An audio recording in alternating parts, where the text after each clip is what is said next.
A turbulent start. The gentle hum of the airplane's engines was a familiar comfort for Elijah Grant. The Los Angeles to Miami route was one he had taken countless times, a thread woven into the fabric of his life as the founder and CEO of Aerostar Aviation, one of the country's premier luxury private charter companies. Though he had every resource to fly on one of his exclusive jets, today he chose otherwise.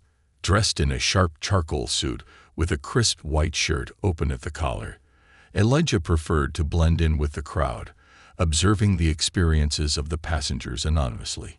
It was how he stayed connected to the reality of his business. As he stowed his modest leather carry-on under the seat and adjusted his watch, Elijah reflected on the purpose of the trip.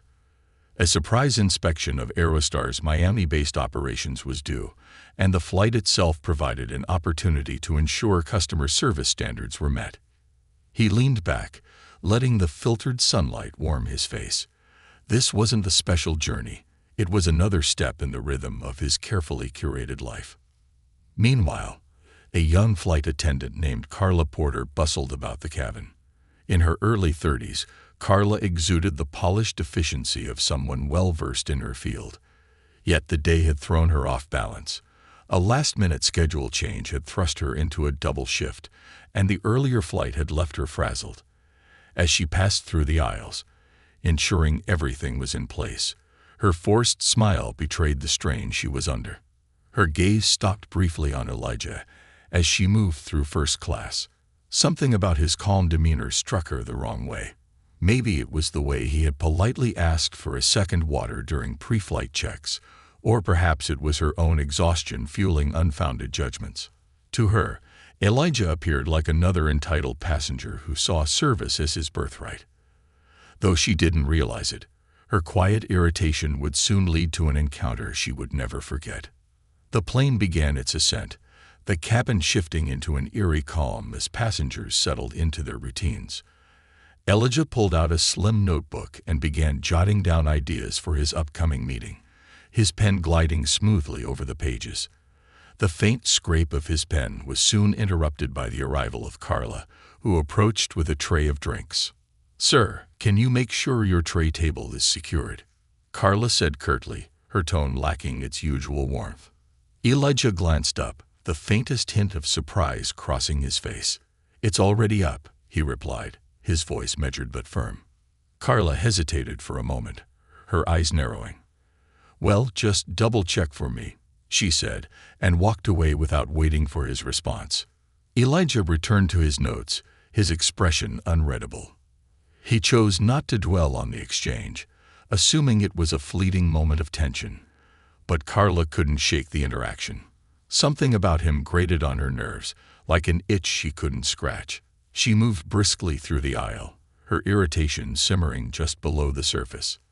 As the flight leveled at cruising altitude, Elijah pressed the call button, a simple request in mind. Carla approached, her smile professional but forced. "Yes, sir," she asked, her voice clipped. "I'd like a refill on my water, please," Elijah said, holding up his empty cup. Carla hesitated, her jaw tightening. "We're in the middle of service, sir. I'll get to it when I can." Elijah nodded, his tone unchanging. "Of course. No rush." She turned sharply, her frustration bubbling over. As she moved to serve other passengers, her thoughts spiraled. Why does he have that air about him? Like the world revolves around his needs. She didn't realize her perception was rooted in her own fatigue and assumptions. To her, Elijah was an emblem of privilege she had grown resentful of. Minutes passed, and as Carla pushed the cart back through the aisle, Elijah pressed the button again. She froze mid-step, glancing back at him with visible annoyance. "Sir," she said tersely, "I told you I'd get to you. Please be patient." Elijah met her gaze, his expression calm but questioning. "I only pressed it again because you passed by twice without acknowledging my request. I wasn't sure if you had forgotten."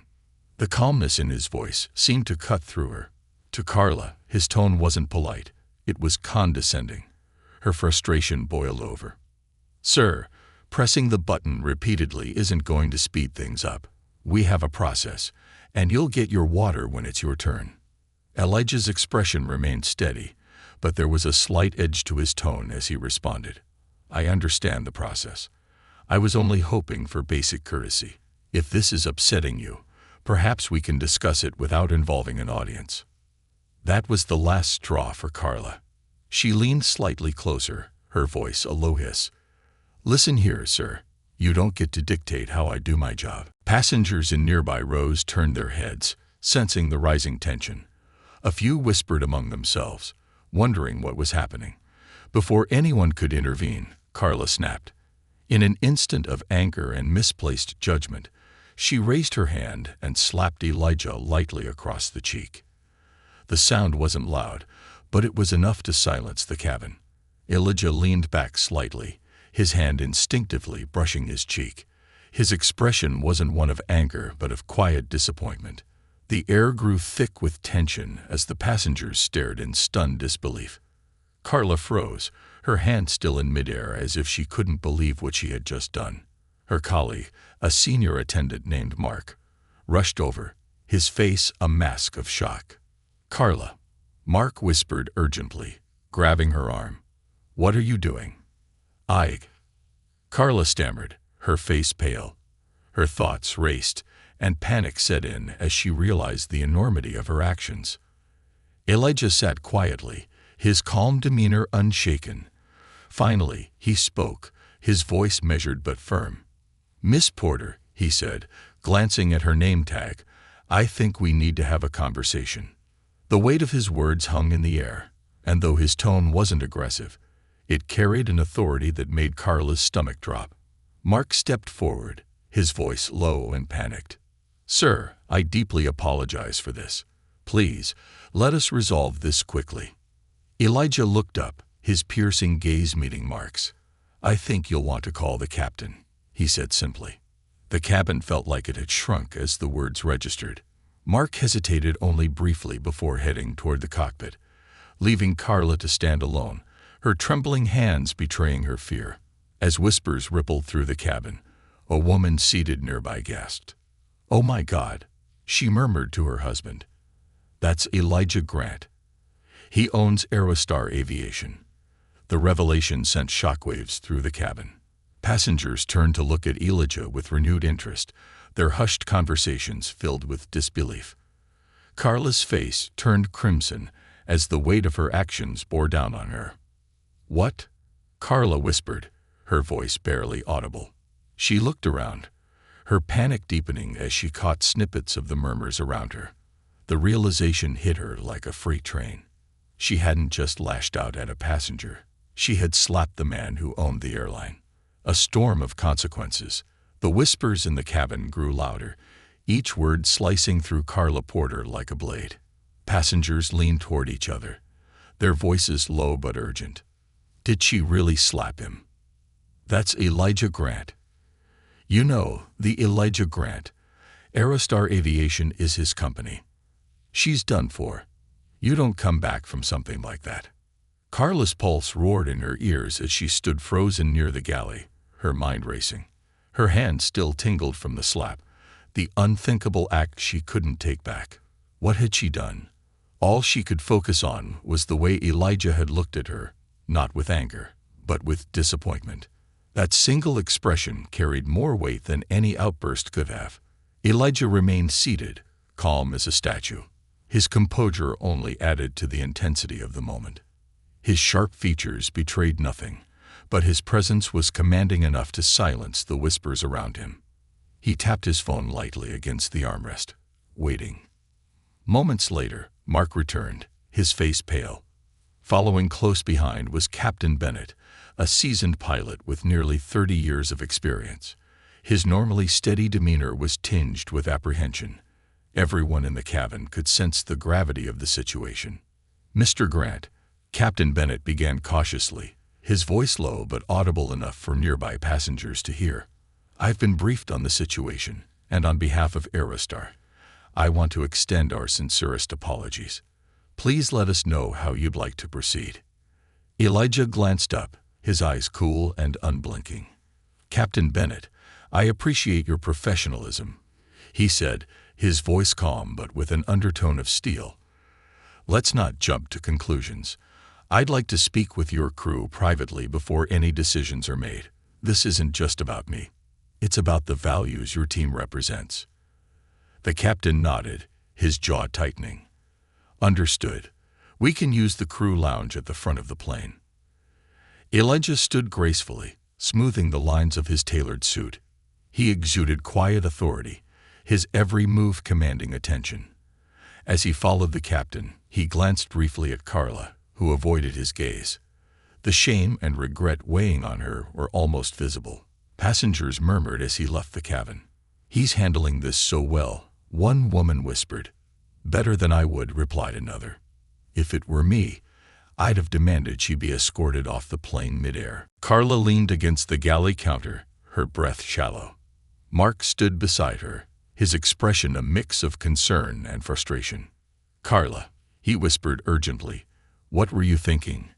You don't just lash out at a passenger, let alone him." "I don't know," she stammered, her voice cracking. "I wasn't thinking. I was tired, and She trailed off, realizing there was no excuse that would justify what she'd done. Mark sighed, pinching the bridge of his nose. "Look, whatever happens in that lounge, you need to own up to it. No defensiveness, no excuses. Do you understand me?" Carla nodded weakly, but her thoughts spiraled. What if he fires me on the spot? What if I lose my career? In the crew lounge.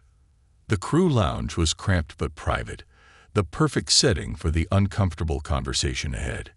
Captain Bennett stood near the doorway, arms crossed. Mark followed behind Elijah, who took a seat at the small table in the center of the room. The silence was thick as the three men settled into the space. Elijah rested his forearms on the table, his phone lying face down in front of him. His calm expression was unreadable, but his eyes pierced through the tension like a blade. "Let's not waste time," Elijah began, his voice low but firm. "What happened back there?" Captain Bennett cleared his throat. "Sir, I wasn't present for the incident, but I've spoken briefly with Mark. He can provide the details." Mark hesitated, glancing nervously between the captain and Elijah. "Mr. Grant," he started, "Carla has been under a lot of stress recently. We've been dealing with staff shortages, and she's taken on double shifts to help cover.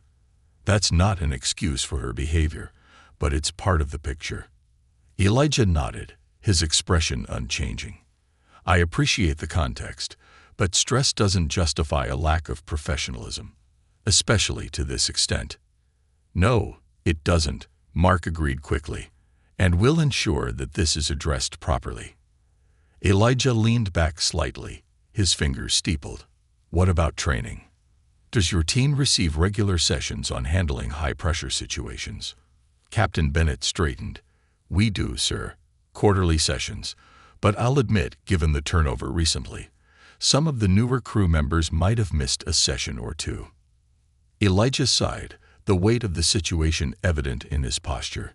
"This isn't just about Carla," he said finally. "This is about the culture you're fostering. If one of your attendants feels this cornered or unsupported, there's a systemic issue we need to address." Mark and the captain exchanged uneasy glances. "We'll review the training schedules and address any gaps immediately," Captain Bennett said. "Good," Elijah replied, his tone leaving no room for argument. "But before we move forward, I need to speak with Carla directly." Back in the cabin, Carla sat stiffly in a jump seat near the galley, her hands clasped tightly in her lap. She flinched as the crew lounge door opened, and Elijah stepped out. The captain and Mark stayed behind, giving Elijah space to handle the matter himself. The hum of the cabin seemed louder as passengers watched him move toward her. Some craned their necks to catch a glimpse of the confrontation. Carla stood shakily, her knees threatening to give out beneath her. Elijah stopped a few feet away, his expression unreadable. "Miss Porter," he began, his voice calm but firm.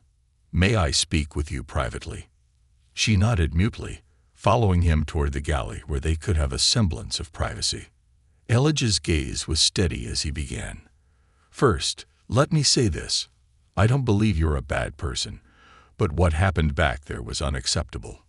Carla swallowed hard, her voice trembling as she replied. I know. I don't know what came over me. I was tired, frustrated, and I let it get the better of me. He nodded slowly. I understand that stress can push people to their limits, but as a professional, it's your responsibility to manage that, especially when you're representing a company like Aerostar. Your actions reflect on all of us, not just yourself. Tears welled in Carla's eyes. I'm so sorry, she whispered. I don't expect you to forgive me, but I'll do whatever it takes to make this right. Elijah regarded her for a long moment before replying. Making this right doesn't start with me. It starts with reflecting on why it happened and ensuring it never happens again. I'll be speaking with management about additional training and support for the crew. But for you, I expect a formal apology to the passengers as well. Her eyes widened in shock. You want me to apologize? In front of everyone? Yes, Elijah said firmly. Your actions were public, and so should your accountability be. This is about more than just you and me. It's about setting an example. Carla hesitated but nodded. I'll do it, she said, her voice barely above a whisper. Elijah stepped back, his calm gaze softening slightly. Good. Let's not let this define you, Carla. Use it to grow. The apology. Minutes later, Carla stood at the front of the cabin, trembling as she faced the sea of passengers. Elijah stood beside her, his presence steady and reassuring despite the tension. Ladies and gentlemen, Carla began, her voice shaky but earnest. I want to apologize for my behavior earlier. I let my emotions get the better of me, and I acted in a way that was completely unprofessional and unacceptable. I deeply regret my actions, and I hope you can forgive me. The cabin was silent for a beat before a few passengers began clapping. Slowly, more joined in, their applause subdued but supportive.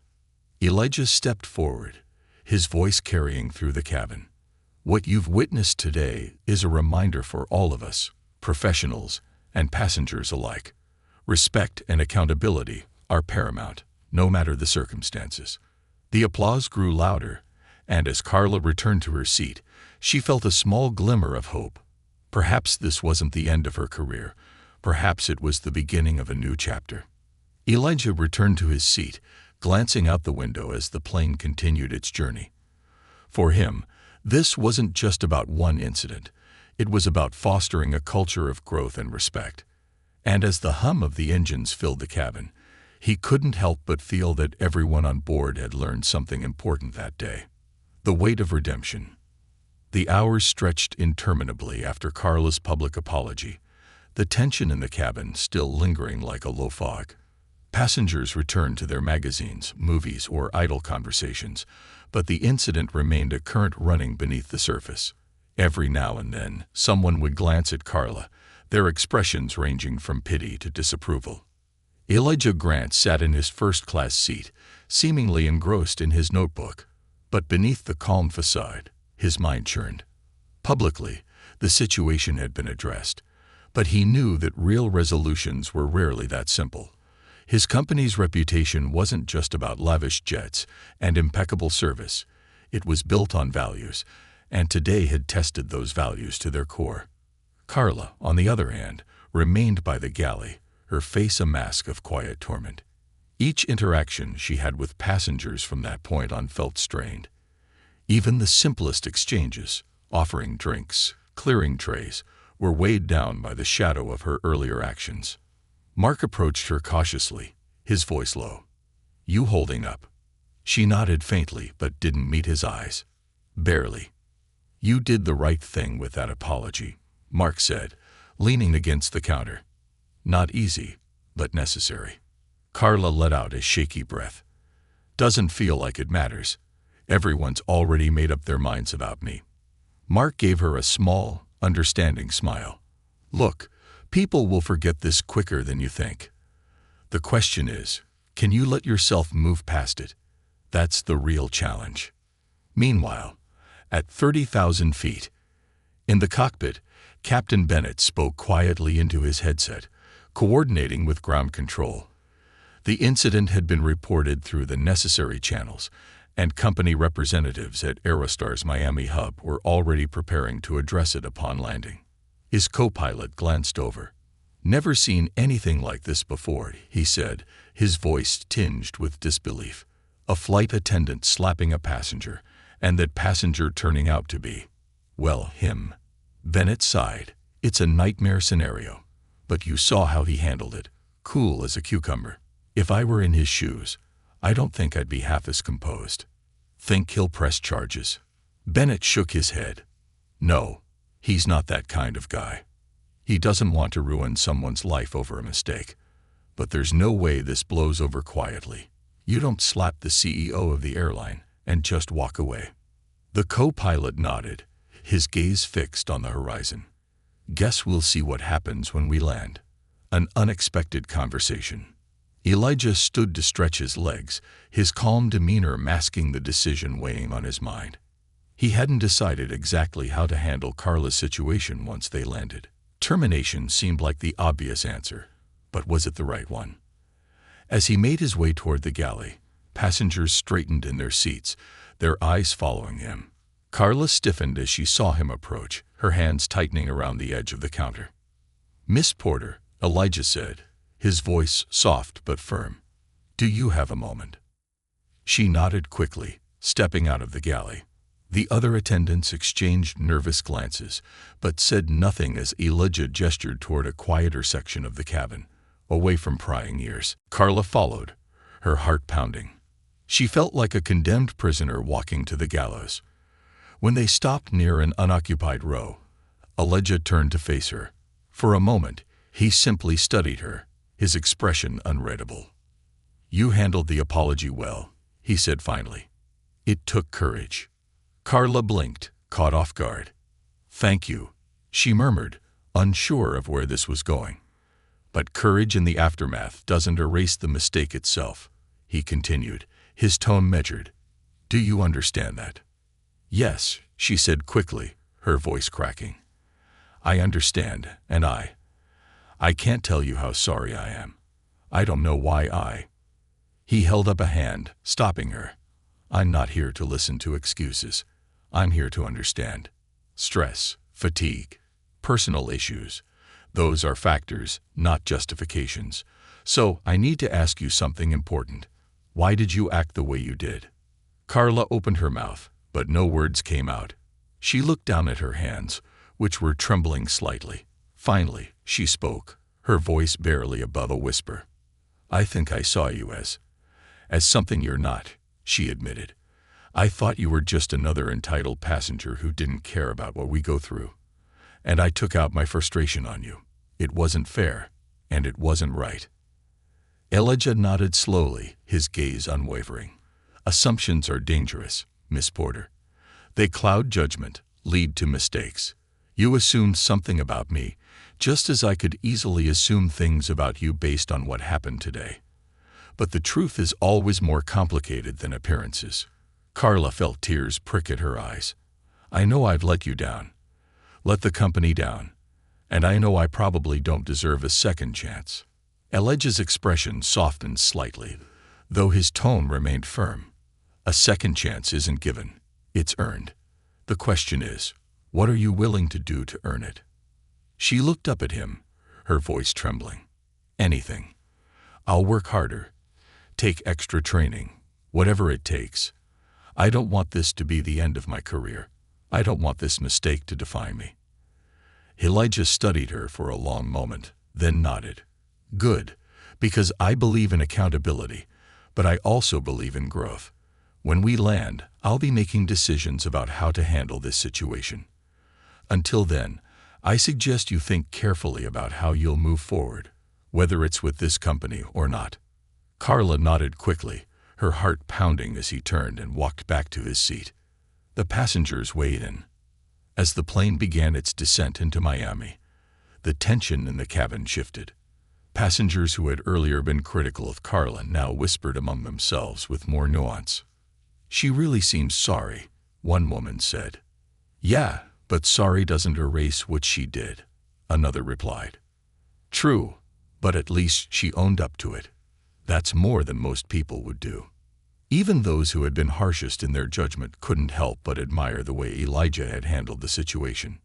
He could have humiliated her, a man said to his seatmate, but instead he turned it into a lesson for everyone. Landing in Miami. When the plane touched down, the sense of relief in the cabin was palpable. But for Carla, the landing was just the beginning. She knew that once the passengers disembarked, she would have to face whatever consequences Elijah decided. As the passengers filed out, many of them paused to speak with Elijah, thanking him for his calm leadership or simply shaking his hand. A few even gave Carla small nods of encouragement, though some still avoided her gaze. When the cabin was empty, Elijah remained seated, waiting for Carla and the crew to join him at the front of the plane. The time had come for the next chapter in this unforgettable journey, a chapter that would reveal whether redemption was truly possible. The weight of leadership. The cabin of Flight 278 was eerily silent as the last passengers exited, leaving behind an atmosphere thick with tension. The incident with Carla Porter, the flight attendant who had slapped Elijah Grant, CEO of Aerostar Aviation, remained fresh in everyone's mind. But now, the focus shifted from the public spectacle to what would happen behind closed doors. Elijah remained seated, his calm yet commanding presence a sharp contrast to the uncertainty swirling through the minds of the crew. Captain Bennett, Mark, and Carla stood near the galley, their eyes darting nervously toward him. The gravity of what lay ahead was evident in their rigid postures. "Let's convene at the crew lounge," Elijah said, breaking the silence. His voice was calm but carried the weight of authority that no one dared challenge. The group followed Elijah toward the lounge, their steps echoing in the empty aircraft. Carla trailed behind, her heart pounding with every step. She replayed the events of the flight in her mind, the sting of regret sharper with each passing moment. Inside the crew lounge. The lounge was small but private, a neutral space for conversations that carried the potential to change lives. Elijah took a seat at the head of the table, his demeanor unreadable. Captain Bennett sat to his right, while Mark and Carla occupied the other side. Carla's hands trembled slightly as she folded them in her lap, willing herself to keep her composure. Elijah began without preamble. "Before we discuss the incident further, I want to make one thing clear. This isn't just about punishment. It's about accountability and understanding how we arrived at this point. That's the only way we ensure it doesn't happen again." The room was silent, save for the faint hum of the aircraft's systems. Elijah's gaze shifted to Captain Bennett. "Captain, as the leader of this crew, I'd like to hear your perspective first. What measures are in place to support your team during high-pressure situations like this?" Bennett cleared his throat, his tone cautious. "We have protocols in place, sir. Regular training sessions on conflict resolution, stress management, and customer service. However," he hesitated, "given recent staff shortages and the resulting workload, it's possible some of those protocols haven't been followed as consistently as they should have been." Elijah nodded thoughtfully. "And has there been a noticeable impact on performance or morale because of these lapses?" Bennett exchanged a glance with Mark before responding. "Yes, sir. We've seen an increase in complaints from passengers and a rise in crew fatigue. It's something we've been trying to manage, but clearly it hasn't been enough." Elijah's gaze sharpened. Trying isn't enough when it comes to people's well-being. Overworked employees make mistakes, and mistakes cost more than just money. They cost trust. He shifted his attention to Carla, who flinched under his scrutiny.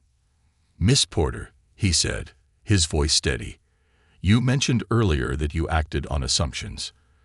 Can you elaborate on what those assumptions were and why they led to your actions?" Carla swallowed hard, her voice barely above a whisper. I assumed you were just another demanding passenger, someone who saw me as invisible. I was tired, frustrated, and I let those feelings control me. I didn't stop to think about who you might be or what you might be dealing with." Elijah leaned forward slightly, his piercing gaze unwavering. "And do you believe those assumptions were justified?" She shook her head quickly. "No, they weren't. I let my frustration with other passengers, with the workload, with everything clouded my judgment. I'm so sorry, Mr. Grant. I know I don't deserve forgiveness, but I want to make this right." Elijah sat back, his fingers steepled as he considered her words. "You're correct that assumptions were at the heart of this incident. But it's not just about your assumptions. It's about the culture that allowed those assumptions to take root. That's where leadership, my leadership, comes into play." A lesson in leadership. Elijah's words hung in the air, heavy with implication. The crew exchanged uneasy glances, unsure of where this conversation was headed. "My responsibility as a leader," Elijah continued, "is to set the tone for this company. That means fostering an environment where employees feel supported, where they're equipped to handle stress without resorting to unprofessional behavior. Clearly, we've fallen short in that regard." He turned to Captain Bennett. "As the leader of this crew, you bear a similar responsibility. It's not enough to simply enforce protocols. You need to ensure your team has the tools and support they need to thrive." Bennett nodded, his expression earnest. "You're right, sir. I see now that we've been reactive instead of proactive, and that needs to change." Elijah's gaze shifted back to Carla. "And you, Miss Porter, you've made a serious mistake, one that could have ended your career. But mistakes, while painful, are also opportunities to grow. The question is, what will you do with this opportunity?" Carla's eyes filled with tears, but she met Elijah's gaze with determination. "I'll do whatever it takes, sir. I'll take any additional training, work extra shifts, whatever you think is necessary. I just want a chance to prove that I can be better." Elijah studied her for a long moment before nodding. "Growth starts with accountability. Here's what's going to happen. First, you'll undergo additional training in conflict resolution and stress management. Second, you'll be placed on a probationary period where your performance will be closely monitored. Third, you'll be required to write a detailed report reflecting on this incident and what you've learned from it. That report will be shared with the senior leadership team." Carla nodded quickly, relief washing over her. "Thank you, Mr. Grant. I won't let you down." "I hope not," Elijah replied, "because this isn't just about you. It's about the example you set for your colleagues and the passengers you serve. Every interaction matters." The bigger picture. As the meeting wrapped up, Elijah stood, signaling the end of the conversation. But before leaving, he addressed the group once more. "This incident has exposed weaknesses in our system, weaknesses that need to be addressed immediately. Captain Bennett, I'll expect a full report on crew training schedules, workload distribution, and passenger feedback trends within the next week. Mark, I want you to oversee a survey of the crew to identify specific areas where they feel unsupported. And Carla," he paused, his tone softening slightly, "I expect you to take this opportunity seriously, not just for yourself, but for the passengers who trust us to provide the highest level of service." The crew nodded in unison, their expressions resolute. As Elijah exited the lounge, the weight of his words lingered, a reminder that leadership wasn't just about making decisions, it was about inspiring others to rise to the occasion. A new chapter. As the crew prepared to disembark, Carla felt a mix of relief and determination. She had been given a second chance, a rare gift, and she was determined to make the most of it. Mark clapped her gently on the shoulder, offering a small but encouraging smile. "You'll get through this," he said. "We all will." Carla nodded, a spark of hope igniting within her. She knew the road ahead wouldn't be easy, but for the first time since the incident, she felt like she could see a way forward. And as the sun dipped below the horizon, casting a warm glow over the Miami airport, Carla resolved to turn this moment into a lesson, not just for herself, but for everyone watching. The ripple effect. The Miami airport buzzed with the usual energy of travelers coming and going. Gate attendants announced boarding calls, luggage carts whirred down corridors, and the faint hum of conversations filled the air. Yet for Carla Porter, the world felt oddly silent as she stepped off the aircraft with the rest of the crew. The reality of what had transpired on Flight 278 clung to her like a shadow, impossible to shake. Elijah Grant exited shortly after, his presence unmistakable even amidst the busy terminal.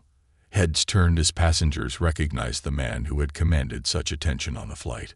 Some whispered in hushed tones, others simply watched in awe, aware that something extraordinary had happened on board.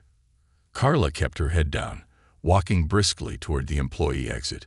The embarrassment of being at the center of such a public incident gnawed at her, but Elijah's parting words echoed in her mind. "This isn't just about you, it's about the example you set." Her steps faltered as she approached the exit. She couldn't shake the feeling that her actions had rippled far beyond what she could see, touching not just her own future, but the culture of Aerostar Aviation itself. The internal fallout. As Elijah stepped into the sleek black SUV waiting for him outside, his mind was already racing with plans. The events of the day had revealed more than one person's mistake. It had exposed cracks in Aerostar's foundation. The following morning, Elijah convened an emergency meeting with his senior leadership team. Gathered in the conference room of Aerostar's Miami headquarters, the executives exchanged uneasy glances, aware that something serious was coming. Elijah entered the room, his usual composed demeanor commanding silence. He placed a slim folder on the polished table and addressed the group without preamble. "Yesterday, I witnessed an incident that has forced me to reevaluate our company's priorities," he began. "An incident that could have severely damaged our reputation, not because of one person's actions, but because of systemic failures we've allowed to persist." The executives leaned forward, their attention riveted. He continued, "It's easy to blame individuals when things go wrong, but accountability starts at the top. If our employees are overworked, unsupported, or inadequately trained, that's not their failure, it's ours." Elijah opened the folder, pulling out a document. "This is a list of every complaint we've received from passengers over the last 6 months. I've highlighted trends, delays in service, perceived rudeness, and most concerning, a lack of empathy from our crew." The COO, a woman named Linda Vargas, frowned. "Sir, we've been dealing with significant staffing shortages.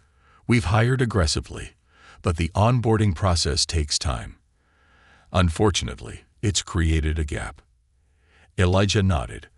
"I'm aware of the staffing issues, Linda, but hiring more people isn't the solution if we're not equipping them with the tools they need to succeed. We need to rebuild the foundation, not just patch the cracks." "What do you propose?" Linda asked, her tone cautious. "A complete overhaul of our training and support systems," Elijah replied. "We'll implement mandatory quarterly workshops focused on conflict resolution, stress management, and customer empathy. Additionally, we need to create a feedback loop where crew members can report issues without fear of reprisal. Transparency and communication must become our cornerstones." The room was silent for a moment before the CFO, Richard Lee, spoke up. "This will be a significant investment, Elijah. Are you certain it's the right time, given our current financial constraints?" Elijah met Richard's gaze. "Our reputation is our most valuable asset, Richard. If we lose that, no amount of cost-cutting will save us. We can't afford not to do this." Linda nodded slowly. "You're right. This isn't just about avoiding future incidents. It's about ensuring we live up to the standards we've set for ourselves." Elijah's expression softened slightly. "Exactly. Our employees are the face of this company. If we want them to represent Aerostar with pride and professionalism, we need to give them every opportunity to succeed." The team began discussing logistics, their initial hesitation replaced with determination. Elijah felt a glimmer of hope. Change wouldn't be easy, but it was necessary. Carla's journey forward. Meanwhile, Carla faced her own battle. True to Elijah's directive, She was required to complete a series of reflective assignments and intensive training sessions before she could return to her full duties. The first assignment, a detailed report on the incident and what she had learned from it, was the most daunting. Carla spent hours at her kitchen table, staring at the blank page in front of her. Finally, she began to write.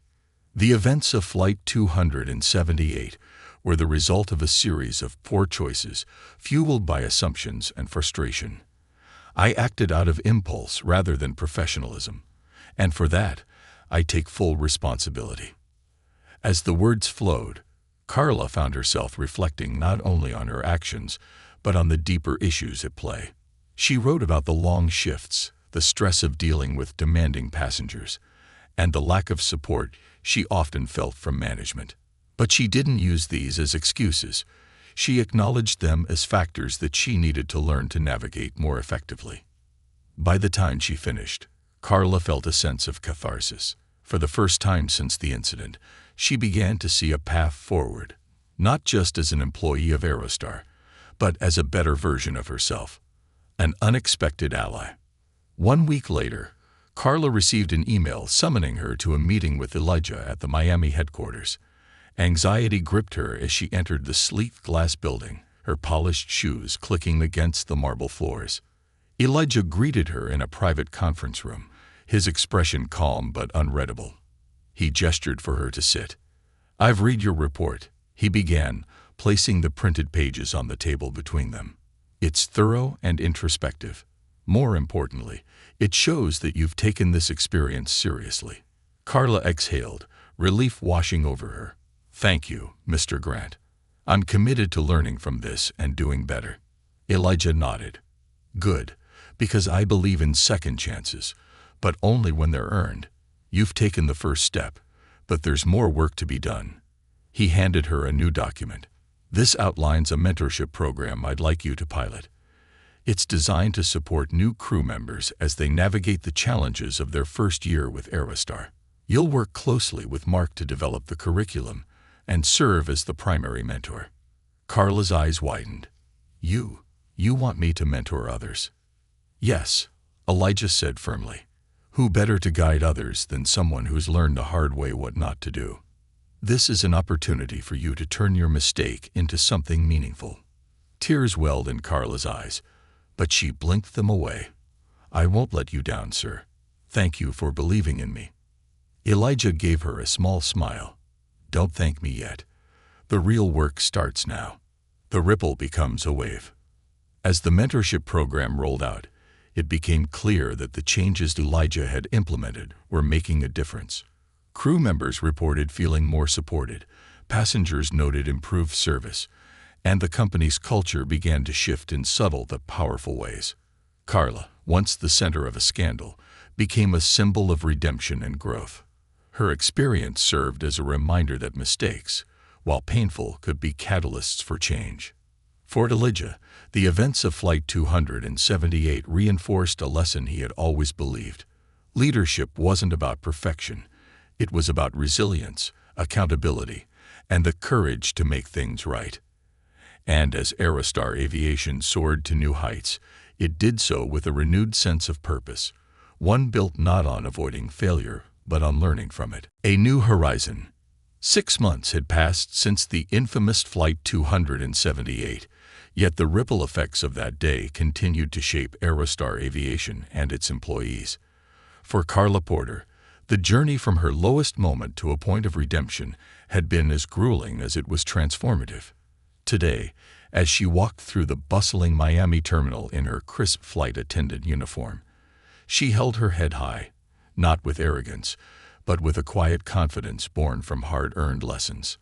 Carla had stepped into her new role as a mentor with a mix of trepidation and determination. The mentorship program Elijah Grant had tasked her with designing had become more than just a series of training sessions. It was a lifeline for new hires, offering them tools to manage stress, resolve conflicts, and maintain professionalism under pressure. Carla's ability to empathize with those struggling had turned her into a trusted figure among her peers. A company transformed. At Aerostar's Miami headquarters, Elijah reviewed the latest metrics with his leadership team. The changes implemented after Flight 278 had led to noticeable improvements across the board. Passenger satisfaction scores had climbed, employee retention rates were higher, and crew morale had reached levels the company hadn't seen in years. Linda Vargas, the COO, leaned forward during the meeting.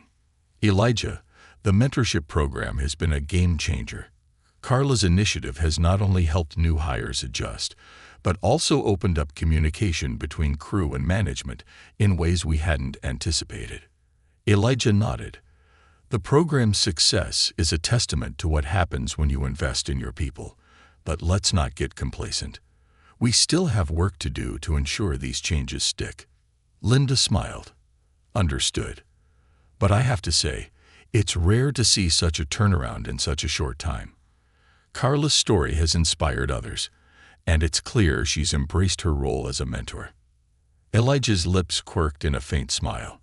Carla's growth has been remarkable, but it wasn't handed to her. She earned it every step of the way.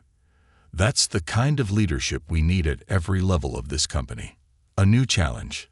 Later that week, Carla stood before a group of new flight attendants in a brightly lit training room. The room buzzed with nervous energy as the recruits prepared for their first day in uniform. Carla's own nerves were a distant memory now. She was focused on equipping her mentees with the knowledge and skills they needed to succeed.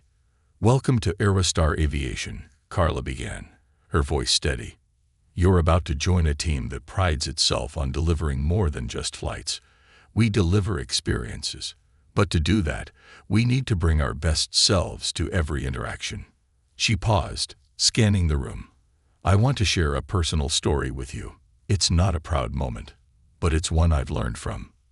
The recruits leaned in, curiosity lighting up their faces. Carla took a deep breath and recounted the events of Flight 278, not as an anecdote to entertain, but as a lesson in humility, accountability, and growth. She spoke openly about her mistakes, the assumptions that led to them, and the steps she'd taken to rebuild trust. By the time she finished, the room was silent, the weight of her words settling over the recruits. Finally, a young man in the back raised his hand. "Miss Porter," he began hesitantly, "how did you find the courage to face Mr. Grant after everything that happened?" Carla smiled. "It wasn't easy. But what I learned is that courage isn't about never making mistakes. It's about owning up to them and doing everything in your power to make things right. That's what Mr. Grant taught me, and it's what I hope to teach all of you." The recruits broke into quiet applause, their respect for Carla evident. In that moment, she realized that her story had come full circle. What had once been her greatest failure had become a tool for inspiring others. A reunion in the sky. 2 weeks later, Carla found herself assigned to a familiar route, Los Angeles to Miami. She was nervous but excited, knowing that this flight held a special significance. Elijah Grant himself would be on board, conducting one of his unannounced service checks. As passengers boarded, Carla maintained her usual professionalism, greeting each one with a genuine smile. When Elijah appeared, dressed in a tailored suit with his signature air of quiet confidence, Carla felt a surge of gratitude. "Mr. Grant," she said, her tone warm but respectful, "welcome aboard." Elijah smiled faintly. "Good to see you again, Miss Porter. How's the mentorship program coming along?" "Better than I could have hoped," she replied, her voice steady. "Thank you for giving me the opportunity." Elijah nodded. "You've earned it. Keep up the good work." The flight proceeded smoothly, with Carla handling her duties with the ease and grace of someone who had fully embraced her role. As the plane began its descent into Miami, Elijah approached her in the galley. "Carla," he said, his tone quieter now, "I wanted to tell you something. What happened on Flight 278 was a turning point, not just for you, but for this company. Your willingness to learn and grow has set an example for everyone." Carla's throat tightened with emotion, but she managed a small smile. "Thank you, sir. That means a lot."